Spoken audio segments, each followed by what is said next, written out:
Now, to discuss this, we are joined by legal practitioner Taiwo Ojomo. Mr. Ojomo, thank you so much for joining us. Good afternoon. Good afternoon. Thank you for having me. I want to believe that you're not fake, you're not AI, you're human, correct? I'm a human as they come. Perfect. Now, some weeks after the PFIPC scandal, another one is now rocking the presidency. How could someone allegedly establish a fake agency inside such a powerful government office without multiple, layers of administrative check, detecting it? Where do you think we have these gaps? What do you think is the problem here? Yes, thank you very much for having me. Now, the first thing is that for me, the issue of crimes, crimes is not very strange globally. But then for me, the bigger issue here, which is quite worrisome, is the fact that Nigeria may be experiencing what I consider to be a systemic authentication problem.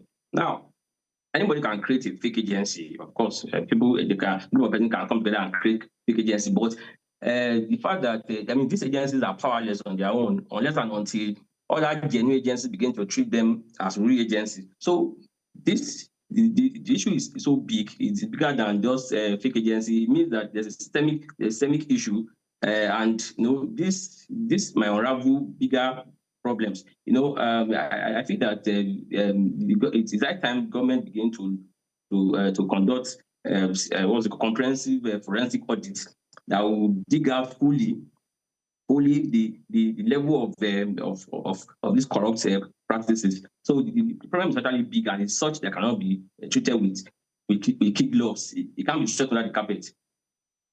Right. Now, in terms of the PFIPC, if that did not come to the light, we would not be seeing this, new or about 4 other agencies that is allegedly fake.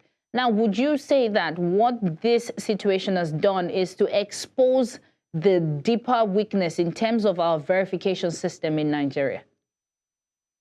Yes, I agree with you 100%. This has actually opened up a kind of worms. The thing is that when I heard about the story, when that one broke the news, the first one that happened with one Adeyemi Andrew or some Matthew about 2 months ago, I felt that I just knew that there can be no such creation of fake agency without the active connivance and complicity of other elements, particular elements in government offices, or elements who are holding public offices.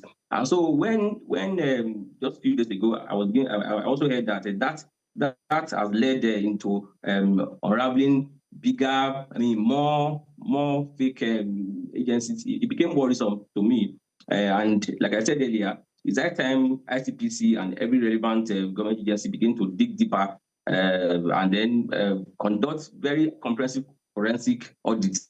This is a very big issue. So at what point in all of this do you think that the administrative negligence is going to become a criminal liability for public officials who may have, enabled such an operation? Because there was somebody standing there to sign whatever document for these people to have offices inside the, the federation. Yes, thank you. There are about 3 different legal issues here.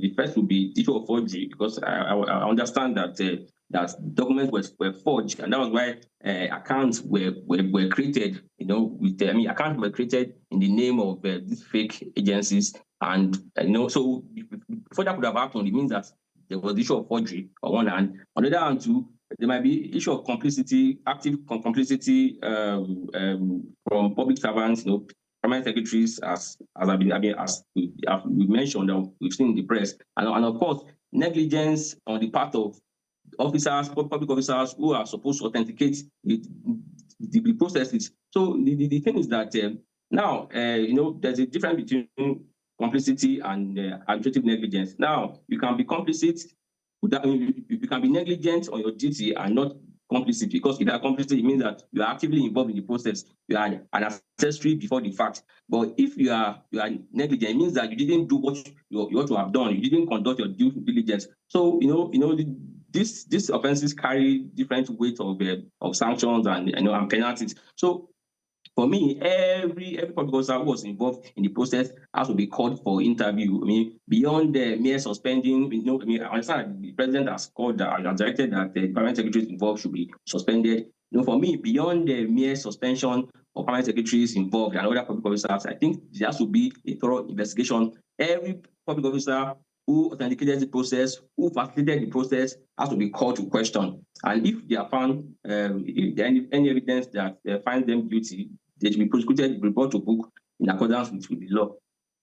Now, so would you agree that this scandal will undermine public confidence, and not just that, in terms of, legitimate government agencies, also in terms of investment into the country? Well, in some ways, yes, it could. But then for me, it is not really about the issue. Like I said earlier, there's no society that is devoid of crimes. But what Nigeria does with it, what our institutions like ICPC does with this particular situation, is what will actually restore public confidence in this institution. So for me, it's not just about the crime itself; it's about how it is handled.